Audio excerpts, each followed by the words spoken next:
بەڵێ بینەرانی عزیز سڵاوتان لێوێ من یادگار فایقمەم شەو بە شێوەیەکی ڕاستەوخۆ لە سلێمانیەوە لەگەڵتانە بم بۆ باسی ڕۆژ دیارە باسی ڕۆژی ئەم شەوی ژۆک و شەوانیدی دوو میوانم هەیە میوانێک لە سلێمانی و میوانێکیش لە سۆران میوانەکەی سلێمانی بەڕێز دکتۆر عادل نووری پەرلەمانتاری کورد لە پەرلەمانی عێراق زۆر بەخێر بێن دکتۆر واروەها میوانەکەی دیکەشم کە لە سۆرانەوە لەگەڵمانە بێت بەڕێز دکتۆر عەرەفات کەرەم سەرۆکی فراکسیۆنی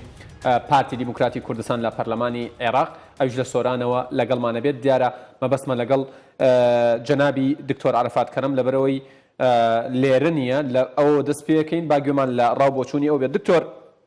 سڵاوتان لێبێ ئەوم کاتتان باش ئەمێ لەو پرسیارەوە دەست پێ بکەم خەڵک بێزار بوو ینی حەیدەر عەبادی بە ئاشکرا گاڵتە بە سیاسیەکانی کورد و گاڵتە بە هاوڵاتیانی هەرێمی کوردستانی شەکات و ناوەناوە سزاکان تازە ئاکاتەوە هەر لە ڕۆژانی پێشوو ئاماژەی بەوەدا کە بم زوانە ئەگەر ئێوە هەیە وتی دانوستانەکان چوونەتە خۆناغێکی پێشکەوتووەوە تا تا 35 داخستنی فڕۆکەخانەکان درێژ کراوەتەوە ئێوە وەکو فراکسیۆنەکانی کورد بۆی پرسیاری ناباو بکەم پرسیاری باو تەقلیدی نەکەم کەی بەنیازن هەڵوێست وەربگرن بەرامبەر بەم تەسەڕوفات و ڕەفتارانەی حەیدەر عەبادی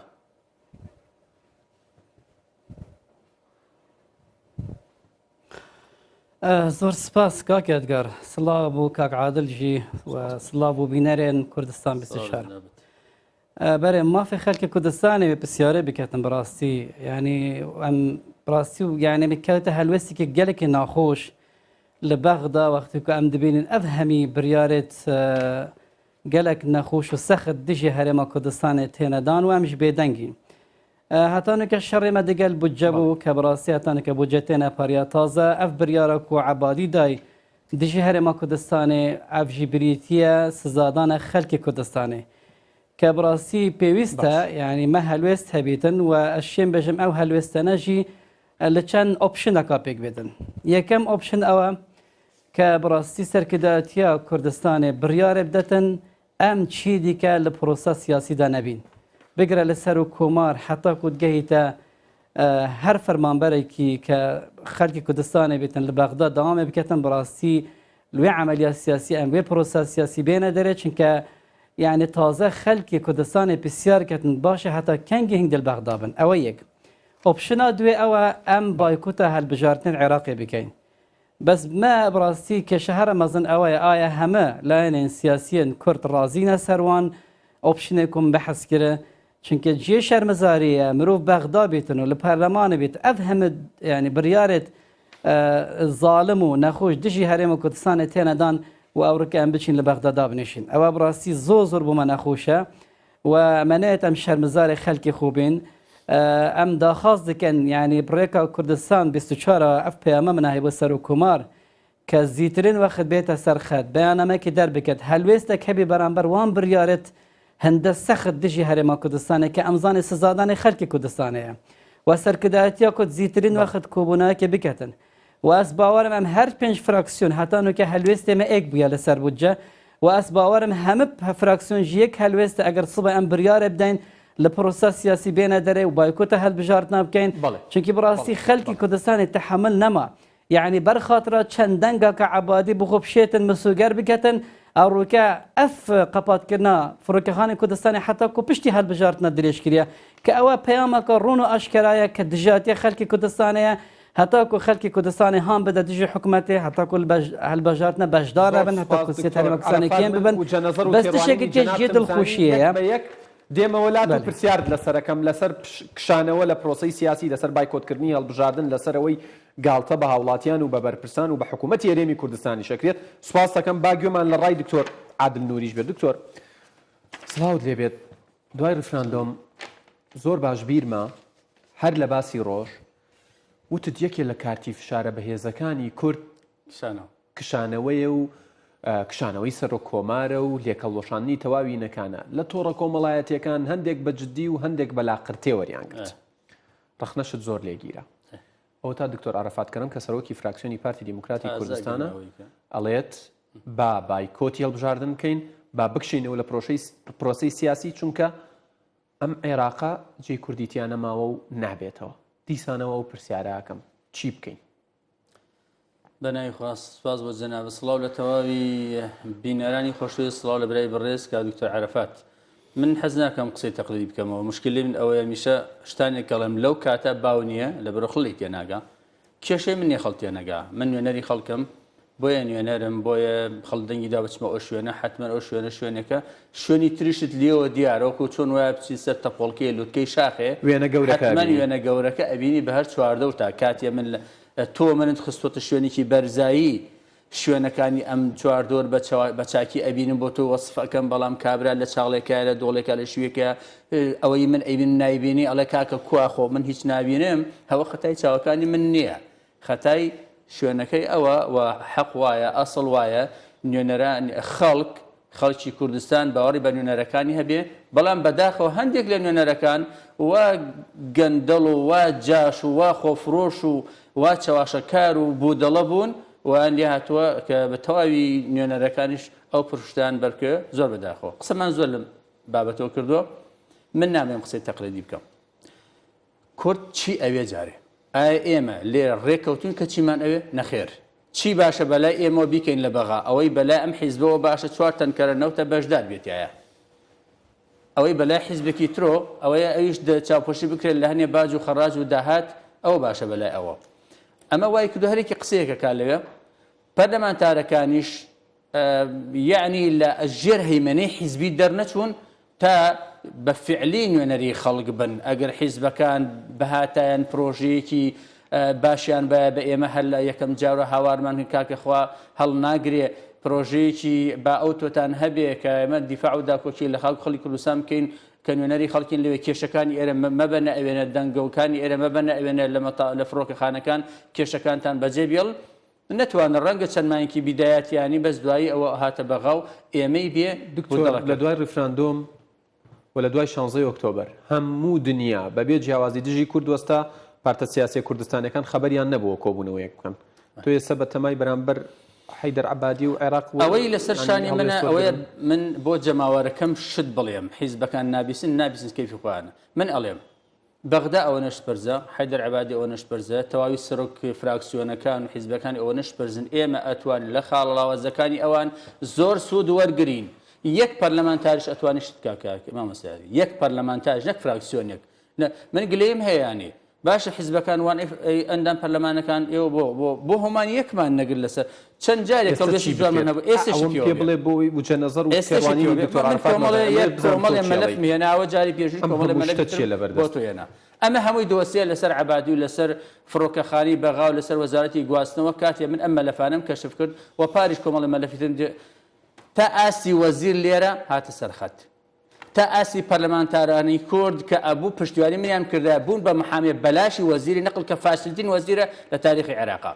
دیفاع لە حیدەر عەبادی ئەکرا پەرلەمانتاری کورد و وەزیری کورد و حکوومەتی کوردی و دەسەڵاتی کوردی شاڵیان هێنایە سەر من کاکە ئەمانە چی ئەیجوڵێنی دوای فەرم فڕۆکەخانەکانیان داخست من وەکو نەزاها ڕۆژن کۆمەڵشتم کردووە زۆر ئەمانە شەخصی بوون دوایی نەزاها و خەڵکی تشمێناوەتە سەر خەت لە سەروبەری مؤتەمەری کۆیتا کە مؤتەمەری مانحین و عێراق تقریبا داوای 97 میلیارد دۆلاری کرد بۆ تعمیر بۆچی ئۆشتانە بڕواتان هەبێ ئەوەی خۆی ڕەنگەوە من بیڵێم شتێکی یاسایی بێ لەسەر من بەڵام ئەو کەسەی وای کرد کە ئەو مؤتەمەرە فاشل بێعادل نووری بوو چوومە سەر میدیا غەربیەکان پێش ئەو لە مەشارەتم کاکە پارە مەدەن حیدەر عەبادی حیدەر عەبادی نەیتوانی بێ کۆنگرەی مانحینی عێراق لە بەغا ببەستی ئەگەر نەتوانێ بۆ ماوەی 2 ڕۆژ لە ناو بەغا ناو چەقی ناوچەی سەوزە ئەمنیەتی 100 200 300 400 کەسی گرنگی VVIP گیانی بپارێزە چۆن ئەتوانێت 97 ملیاری ئیسیسمارات و بەریهێنی دنیا لە هەموو ناوچەکانی عێراق پارێزە حیدەر عەبادی نەتوانێت ئەمنیەتی ناوچەی سەوز و ئەمنیەتی پەرلەمان و ئەمنیەتی فڕۆکەخانەی بەغا پارێزێ چۆن ئەتوانی ئەوە بکات من دواتر دێمە وڵات بۆی ڕای دکتۆر عەرەفات شوەرگرین ئەمەوێ بزانم حیدەر عەبادی هێندە لاوازە بووە بە ئێمەکە دکتۆر عەرەفات ئەمەوێت ئەو پرسیارە بکەم ینی لە ئێستادا کوردبایی ئەوە یەکدەنگ و یەکەڵوێستە کە باسی کشانەوە لە پرۆسەی سیاسی بکەین چکە لە یەکێ لە بەرنامەکانە پەرلەمانتارێک وتی نەخێر ناکشێنەوە لە بەغا چونکە بەرژەوەندیەکانیان زۆر گەورەترە لەوەی کە بیر لە کوردایەتی تۆ چیاڵی کاک یادگار یعنی کشانەوە لە پرۆسە سیاسی ئەم وەکو فراکسیۆن ئەم نەشێنێ بریارێ بدەین بەس ئەم پێشنیار دەکەین بۆ سەرکردایەتیە کورد کە ئەم وەکو فراکسیۆن لە بەغدا ئەم دەزانین لە بەغدا چ ڕوو دەداتن ئەم پێشنیار دەکەن بۆ سەرکردایەتیە خۆ کە بڕاستی زیاترین وەخت جێهێمە لە بەغدا نەمایە یعنی کاک عادل بخۆ شاهدە وەختێ مگوتێ حەیدەر عەبادی مگوتێ وەختێ کە ئەم دەخوازین ئەم عێراقی بین هەنگ عێراقیەتی مەستینەوە وەختێ ئەم دەخوازین کوردستانی بین هەنگ جەنگی دژمە ڕادگەهێنن ئەم نزانین ئەم ببینە چه بەرە چەندە بڕاستی ئەڤڕۆکە ئەم گەشتە قەنەعەتێکی ئەف کۆبوونەی مەگەل عەبادی کرە هیچ گومان تێدا نییە عەبادی نەخودان بریارە عەبادی کەسێکی لاوازە لە ئالیە سایکۆلۆژیش وەختی کەسێک بریارێ تون دەدەتن بەڵگەیە سەر لاوازیاوی ئەف بریارە و ئەف ڕوودای دژی هەرێمە کوردستانی بۆ فڕۆکەخانە بڕاستی بەڵگەیە سەر لاوازبوونە عەبادی ڕۆژ بڕۆژ چونکی لە پاشە ڕۆژە خویا سیاسی دەترسیتن یعنی 5 ملیۆن کەس ئەو سزار دەتن موچەی نادەت بوجەی نانێت فرۆکانە قەپات دەکەتن زۆر کێشی دیکە بۆ دروست دەکەتن هەتاکو ئەو بشێتن پاشە ڕۆژە خویا سیاسی مسوگەر بکەتن کە بیتە سەرک وەزیرێکی عێراقی وتشتێکی تەشبیر نەکەم بەڵام قسە لەسەرەوە هەیە دکتۆر عەرەفات ئەو تێن حەیدەر عەبادی زمانی خولێکی دیکەی بۆ سەرۆک وەزیران کردووە بۆیە هێندە بێمنەتە لە کورد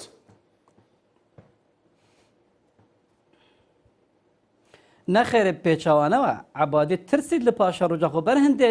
سزای تند دەدە دژی هەرێما کوردستانی چونکە دیاردەکە هەی و ئەم لە بەغدا ئەم گەلک یعنی ئاگادارین وی بابەتە ئاگادارین وێ دیاردێ کە هەر کەسێک پتر دژاتی هەرێمە کوردستانێکەتن کێرفی بەرز دەبێتن عەبادی وەختێک و هەلوێستی تون بەرامبەر هەرێمە کوردستانی وەردەگریتن ئەوە لە ئالیەکی دیکە دەخوازیتن پاشە ڕۆژە خۆ کە بیتە سەرۆک وەزیر مسوگەر بکەتن بەس کاک یادگار شێکتەش بێژم بڕۆنە ئاشکرا ئەمریکا گڵۆپێ سەوز بۆ عەبادی پێی کردە هەتاکو وان بڕیارێت تون بدە دژی هەرێما کوردستانی باوەڕ بکە ئەمریکا شێتن 24 نه 24 ساعته 24 ثانیه فروکت هەرێمە کوردستانی بکەتەوە ئەمریکا دشێتن بودجەی پنێریتن ئەمریکا دشێتن موچەی پنێریتن بەرەندێ یعنی ئەمە گەشتە قەنەعەتێکی عەبادی بوو پاشە ڕۆژە خویا سیاسی ئەف یعنی ئەف وان هەلوێستانە وەردەگریتن بەس بوومە کوردان یان هەر 5 فراکسیۆن خوێندنامە بوو بارودۆخی عێراقی ئەمە گەشتە قەنەعەتێکی و ئەس باوەرم هەموو لایەنێن سیاسی ژێوەی کولبەغدە گەشتە قەنەعەتێکی کە بڕاستی جیهێمە بەغدە نەمایە بڕون و ئاشکرات بێژنەمە هەرن یعنی ئەف داخوازیت مەکرێ لە بودجەی کوردستانەکانی پەرلەمانی عێراق ڕایان وایە کە ژیان لە بەغانەماوە پێویستە بکشێنەوە یان تەنها ئێوە وەکو پارتی و ڕەئیەتانەیە باوەڕ بکە دانیشتنێتمە ئەمەکو سەرک فراکسیۆن و گەر پەرلەمانتارە پێک و ئەم هەمووی ئاخفنێ دەبێژن هیچ پەرلەمانتارێکی کورد لە بەغدا نییە و بێژیتن تازە بەغدا یعنی هەموو گازندا دەکەن هەموو هەوار دەکەن کە بەغدا یالمە دەرکەتن یعنی بەغدامە دەرکەتن لە بەغدا جینگو نەمایە ئللا ئەگەر هەندێک پەرلەمانتار نەبن دسێکێک ئەوژی بەربەرژەوەندە خویا تایبەت بەس بشێوەیەکی گشتی هەمی پەرلەمانتار هەموو فراکسیۆن بەکاندید لیستی ترکێشانی و پەرلەمانتار جیێمەل بەغدا نەمایە و تشێک بەێ بەس کاک یادگار تشتێکی کەش گرنگە بێژم ڕاستی تشتێکی دڵخۆشکەرژی هەیە کە عەبادی بڕاستی موژدەکەدای خەڵکی کوردستانێت بێشتە خەڵکی کوردستانی بەێ بکورتی بێشتە خەڵکی کوردستانی بەێ هەنگوو کارێکی باش کرد هەنگوو ڕێفراندوم ئەنجامدا ئەڤڕۆکە عەبادی وان هەلوێستی خوێت نەخۆش دژی هەرێمە کوردستانی قەنەعەتێکی بۆ خەڵکی کوردستانی دروست کرد کە باش ومە ڕێفراندوم ئەنجامدای ئەوە سیاسەتە بەغدایە وەلمەکیریەمە ڕێفراندوم ئەنجامدای ئەوە بەغدایە وەلمەکەت ئەن هزرێ لەسەر خوبوونا کوردستانێکن بەرێ چەندێ ئەف تشتە خەریکە ناو کۆمەڵگانەوەدا لەتیش ئەو قەنەعەتە چێ بێتن زۆر ڕۆژنامە زۆر پرس بەحسیوەی چەندێتیان کە خەڵکی کوردستانی مافی خوب ئەو ڕێفراندوم ئەنجامدا چونکە دستوری عێراقی نەهاتێ جێبەجێکردن پێشکردن هەر تشتێک و بدلێ بەغدا بێتن هەر ئارتیکەلێک هەر مادەک لە دەست بەێ بەڵێ سوپاس دەکەم بێگومان دێمەوە لا دکتۆر عاد لەو کاتە ئێمە باس لە کشانەوەکەین ینی کاندیدەکان لە ئێستاوە ئەوانەی بەنیازن بچنە بەغا هەڵمەتی هەڵبژاردنیان دەست پێ کردووە لە فەیسبوک پەیجدا ئەنێن زۆر زۆر ینی پەرۆشن بۆ ئەوەی دەنگی تەواو بێن و بگەنە بەغا هەر لەو کاتەی من و تۆ و دکتۆر عەرەفات کەرەم باسی کشانەوە لە پرۆسەی سیاسی لە عێراقەکەین ئەمڕۆ لیژنەی وردبینی موچە تۆتە سلێمانی و پێشوازیەکی شاهانەیان لێ کراوە و لە هۆتێلێکیش دانراون کە سەر و پێنجەستێرێ. یعنی ئەمە دووفاقی نییە. ئێمە باسی شتێک ناکەین کە مستحیلە. جوان لەبەرکەوە بە عەرەبی قسە بکەیسا پۆز لێ دەی لە بەغاکە لە کوردستانە. طبیعیەوە حەقی خۆیت بادام باسی ئەوەیە کە بڕیارێکی سیاسی لە کوردستان نەدرا بۆی بەشدار نەبین لە داهاتوە ئەبێت توێ سەدادات وەرگری. بەڵام ئەی تۆ چیت کردووە و ماوتە هەتا جاری داهاتووش ینی بڕێ ئەوە تەواوکێ. من بۆی لە قسە سیاسینەکان هەنێ قسە هەیە سواوە من نامەوە بڵێم کۆمەڵێ نەتیجەی لە مانگی 5 پارەوە من مەتارم گرتووە ینی وەکو هەموو شتی لە پێشەوە نیهێنی بووە دوای وردەوە نەتیجەکانم دەستکەوتۆ ئێستا ئەعلان یەکەم لە مانگی 5 پار یەکەم شحنەوە بە 100 تەن دەرمان کە بێهۆشکەری تیا بوو هۆشبەری تیا بوو ئەکسپاری تیا بوو و بەداخەوە دوو باری شاتبووە سلێمانی و دانێکیش ڕۆشت بوو هەولێر و سەرفیش کرا و ڕۆشت و قەیشی نەکرد ئەوە لە کاتی خۆیان دنیا کاول بوو هاوار بۆ خاتی خوا بۆچی واکە ئەمە لەفە نازانم چی من بەردەوام بووم. لە ڕێگەی دەستگا ڕسمیەکانەوە چەندەها جار خەڵکی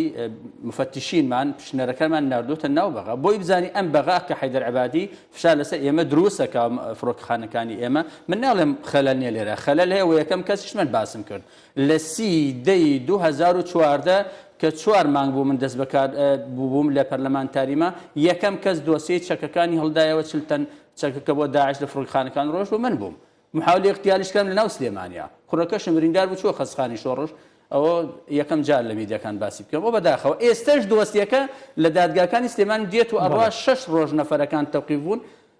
کە متهم بووەوە. ئەمن ئەم شتانە خۆم بەردەم کامیرەکان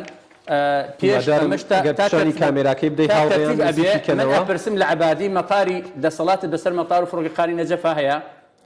دەسەڵاتی بەسەر فڕۆکەخانەی بەسرا هەیە ئەمە طبیعی لیژنەی تەفتیش و پشکنەری ئێمە نردومان بۆ فڕۆکەخانەی بەغا و هەنێکیان خۆمی لەگەڵ بووە ئەوە نەتیجەکانە هەمووی فاشل لە کەیناینەکانەوە نزیک بکەنەوە لە کەیناینەکانەوە هەتا سۆنەرەکان جا تا چک پۆینتەکان دەمانچەمان بە 5 چک پۆینت جدەن و خەتیر جدەنیشیدەن دەمانچەمان نردووەتە ناو قۆمران ناو تەفڕۆکە خۆی بە 5 چک پۆینتە کە سەگی پۆلیسیشی تایە کە 4 سۆنەری تایە دەمانچەمان کردووە بە ئێرا بردومانتە ناو فڕۆکەوە ئەی باشە ئەگەر داعشێک باسی تەمەتەیەکە لەو فڕۆکەی دەکەواتە من دێمەوە سەر ئەو پرسیاری کە قەرار بوو حەیدەر عەبادی و شارەکەی و وڵاتەکەی ئەوە دۆخێتی بۆ هێندە ساڵە بەسەر هەرێمی کوردستان بۆ موقفێکی بەرامبەر چەند جاروتم بەدەسەڵاتدارانی وەرن کاکە پشتیوان بن با ئێمە بڕۆین ئەمانە بەکاربێنین ئەمە بەڕەسم و ئەسوورەوە بۆی هەر قسە نەبێ زۆر جا ئەڵێن خەڵک دێنە سەر ئەمە فەرموو هەموو نووسراوی ڕسمی وەزارەتە پەیوەنددارەکان کە من ئیشرافم کردوون ئەوە هەموو ئەو یەنانەیە کە ئێمەشتەکە عەبۆمان بردووەتە ناو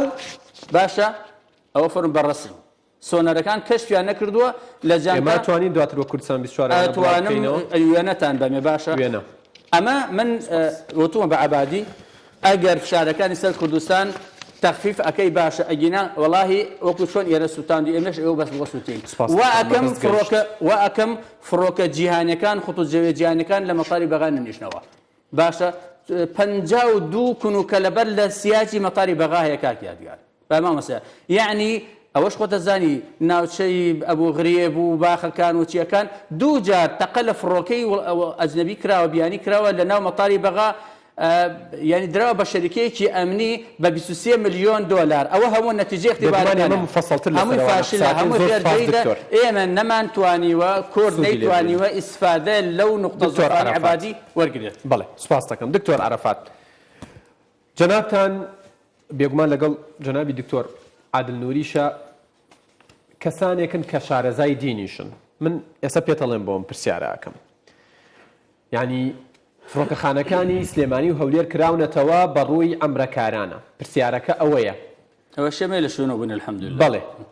بۆچی لە کوردستان ئێمە بۆچی موفتیەکمان نییە قەرارێک بات فتوایەک بات بڵێ مسلمانانی هەرێمی کوردستان مەچن بۆ ئەمرە بۆ ئەوەی ئەو پارەیە نەچێتە دەرەوەی هەرێمی کوردستان ئەو پارەیە لە ناوخۆی خۆمان بمێنێتەوە ئەو پارەیە لە ناوخۆی خۆمان بەسەر هەژاران و مستحقەکان و ئەوانەی کە شایستن دابەش بکرێت ئایا بەم دۆخەی ئێستەوە کە سزای هەموو وڵاتیانی هەرێمی کوردستان دراوە منطقی تایە ئەمرەکاران بچن بۆ ئەمرە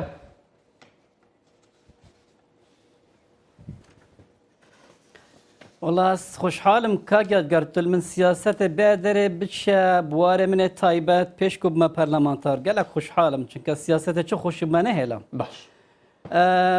بێگومان ئەس گەلوێ بووچونە دەما چونکە زۆر کەسێ هەی ینی هەندوی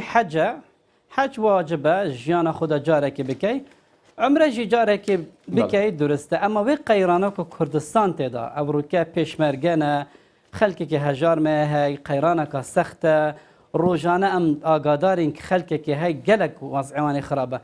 ئەس وێ باوەریێمە باشترە کەسێک مادەم حەج کریە عمرە کریە لە جیاتی 4 جارە پشتە عمرێ بلاوی پارەی بدەتە هەژارێکی بدەتە پێشمەرگەکی بدەتە ماڵەکە بەلنگاز gelek خێرترە و ئەس شێم دەلیڤەن یانە کو چەندها ئاەت و حەدیثت پێغەمبەرە سڵاو لەسەر ببینم ئاخفتنên زانا بینم کە بەحسی وێ چەندێتکەن بێژن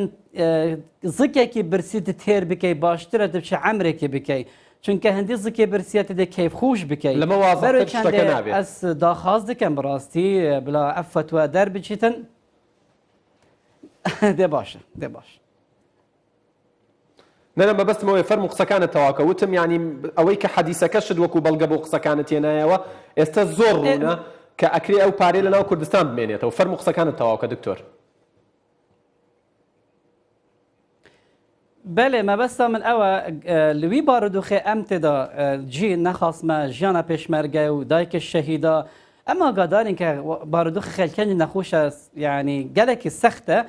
بەرەچەند داخواز دەکەم یەکێتی زانان بێتیان ئەوقا بێت فتوایەکی دەربکەن ئەو فتوە ینی گرنگە هەرچەندە بڕاستی فتوە بۆ تشتێکی تێتکەنە دیار بێتن بەس بۆ ئەوەی قەناعەت بۆ هەندەکە چێ بێتن ئەنە زۆر جارم دەبێنە خەلکی زەحمە نەبێتن مزگەوت تو چێتکەی تەنش مزگەوتەکەی وەڵە چ خێر تێدانە لە جیات وێ مزگەوتێت تو قوتابخانەیەکی چێکە قەناعەت پێ نایەتن بەرەندە هەندە جارە گرنگە فتوە بێنە دەرکردن حتا کو قەناعەت بۆ خەلکی چێ بێتن کە درست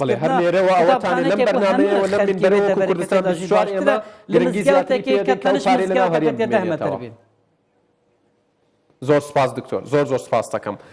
دکتۆر عادل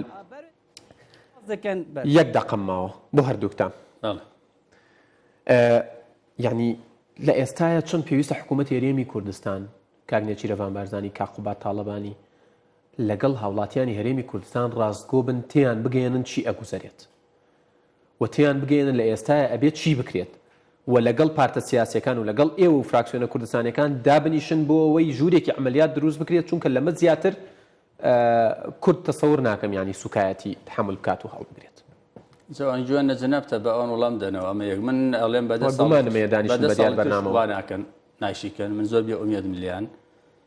چونکە بەداخەوە لە 64 تا ئێستا ئەوە نەکراوە من ئەمێ بچمە سەر ئەو واقعە بەڵام من ئەڵێم وەکو ئێمە ناوماڵمان پەرتەوازەیە نقطە زعفمان هەیە ئەوانیشیانە با ئێمە نەبینە محامی دیفاعی ئەوان نوێنەرانی کوردیەوە نوێنەری خەڵکی کوردستان نەک نوێنەری عەبادی و مالیکی ئەوانە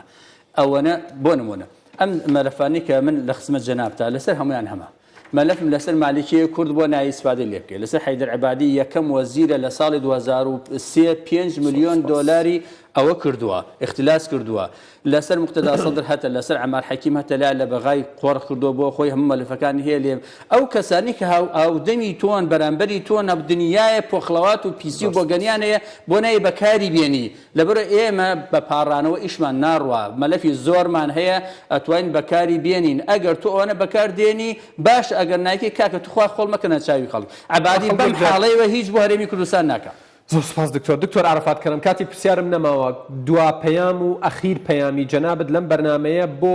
بەرپرسانی کورد و حکوومەتی هەرێمی کوردستان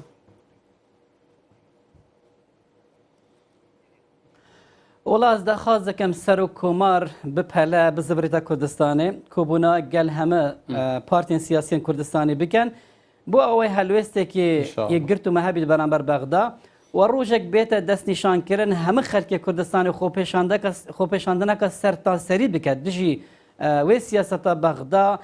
بەرامبەر هەرێما کوردستانی کە ئەم دەزانین هەرێما کوردستانی لە قەیرانەکە زۆرە سەختدایە بەر وێ سیاسەتە هویە سەخت و نەخۆش و دژوار دژی هەرێما کوردستانی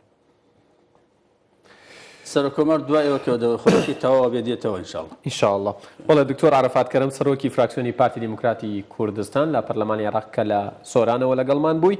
زۆر سوپاس دەکەم. هەروە بەڕێز دکتۆر عادل نووری پەرلەمانتاری عێراق پەرلەمانتاری کورد لە پەرلەمانی عێراق زۆر سوپاس بۆ زانیاریەکانت. بەڵێ بینەرانی ئەزیز وابزانم بۆ پارتە سیاسیەکان و بۆ حکوومەتی هێرێمی کوردستان و بۆ پەرلەمانتارەکانش لەم بەرنامەیە تەرحی زۆر کرا. ئەڵێن ئینشاءالله گوێی لێگرن ئەم جارە تا بەرنامەیەکی تر و باسی ڕۆژێکی تر ئێوە کوردستان لە ئامانەتی خوادا کاتێکی خۆش.